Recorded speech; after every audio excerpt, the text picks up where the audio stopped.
Assalamu alaikum class. My name is Dr. Samreen and today topic is regarding thoracic surgery.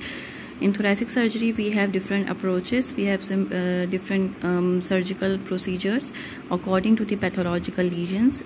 So we do thoracic surgery in case of tuberculosis, in case carcinoma of the lung, for biopsy purpose also. So first procedure is wedge resection, and the wedge resection is non-anatomical excision can perform combined with removal of regional lymph nodes. So as you see in this diagram, we are they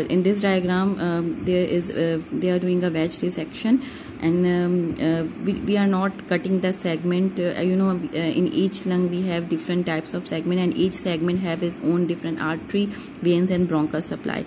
So in wedge resection we only take a piece of it. So in for the biopsy purpose we doing wedge resection and the small lung cancers and the patients who have border fitness for general anesthesia.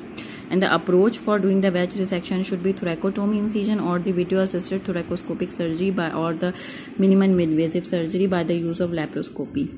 Okay, now the second topic is segmentectomy. Segmentectomy, as you know, each lung has its own segments which allow anatomical dissection and ligation of the segment. The segment has pulmonary artery, vein and the bronchus.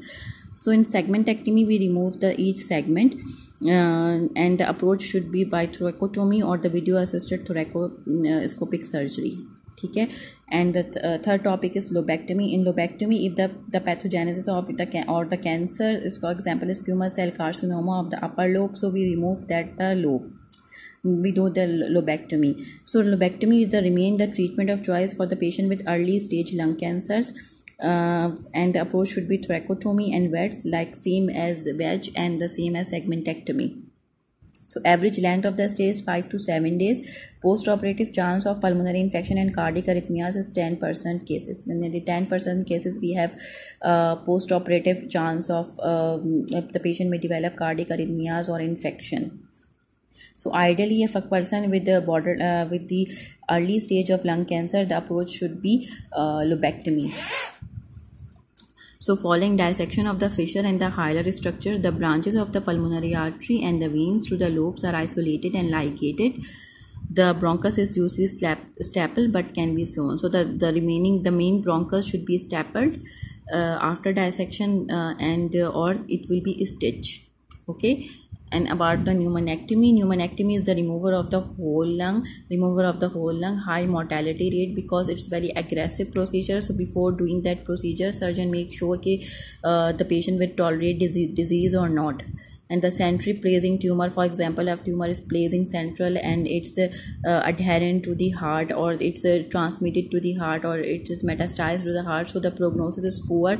So pneumonectomy is contraindicated. We can't do pneumonectomy. So you have to do CT scan, MRI before the procedure to rule out if the cancer is metastasized or the cancer is adherent to the viscera or not. The anatomical different relationship with the organs. So for thoracoscopic inspection of the lungs and the direct palpation of the mass will determine resectability and lymph node spares. Okay. Fixation of the tumor to the aorta, as I told about before, fixation of the tumor to the aorta, heart or esophagus implies irresectability. Involvement of mediastinal lymph node change poor prognosis. If the mediastinum lymph node involved, so it means it will go into superior mediastinum structure, middle sternum structure or posterior mediastinum. So the prognosis is poor. So we can't do that pneumonectomy. So serious complication is bronchopleural fistula. The most serious complication of pneumonectomy is bronchopleural fistula, and the post-operative care now come. The patient have limited respiratory reserve function, lung resection, so infection, fluid overload are to be provided. So post-operatively हमें जो है patient को we have to give antibiotic. We have to check his urine input, output, and the input we are giving the patient have to be checked. Once air leak has settled, the drain, because after surgery we put the drain on the empty cavity in the chest cavity. So when there is the air is taken out, no air present in the cavity, so we remove the drain. The mobilization and the breathing exercise, regular physiotherapy are begin as soon as the patient condition permits. That's all for today. If you have any query, you can simply write down in the comment box.